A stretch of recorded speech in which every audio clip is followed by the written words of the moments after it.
Welcome, students. Today's lesson will be an introduction to economics.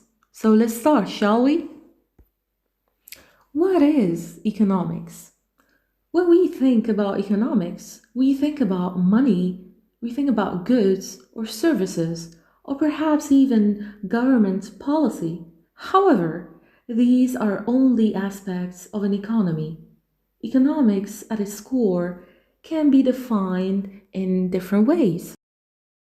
Now, we can simply say that economics is the study of scarcity, but we can also say that it is the study of decision making, or we can say that it's a social science that focuses on the production, distribution, and consumption of goods and services and analyzes the choices that individuals, businesses, governments, and nations make to allocate resources.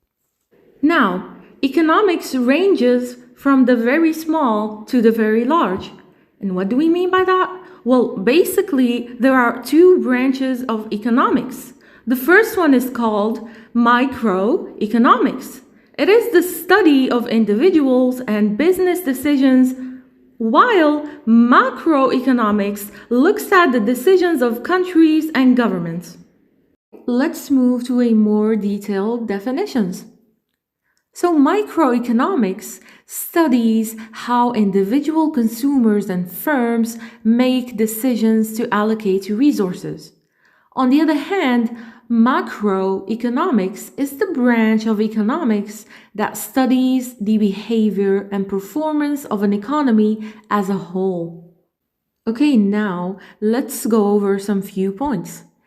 Economics, as we said, is the study of how people allocate scarce resources for production, distribution, and consumption, both individually and collectively. Next, the two branches of economics are microeconomics and macroeconomics, all right? And lastly, economics focuses on efficiency in production and exchange. Okay, now follow along as we go through some basic economic terms. First, we have capital goods, commodity, consumer, demand, scarcity, elasticity, equity, leverage, and lastly, liquidity. And finally, the last part of our lesson. Economic cycle, what it means, and the four phases of the business cycle. An economic cycle, also known as a business cycle, can be defined as the circular or the overall movement of an economy as it moves from expansion to contraction and back again. Understanding the economic cycle can help investors and businesses determine when to make investments and when to pull their money out. Now, although there are numerous theories explaining what causes economic cycles, most generally agree on the four phases. First, we have the prosperity phase, when there is an expansion of output, income, employment, prices, and profits. The second phase is the recession phase. During a recession period, the economic activities slow down.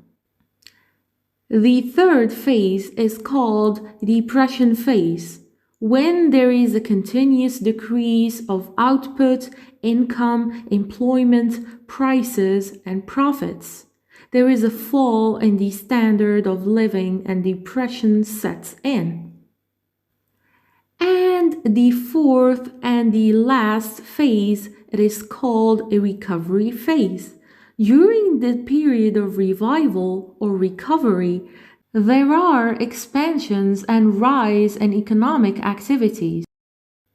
All right, so you have reached the end of today's lesson. Now, this is directed to my students, my first year students.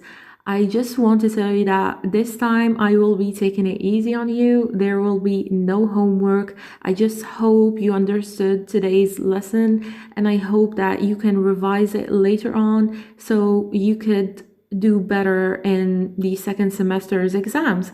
So thank you for listening and take care. See you the next time.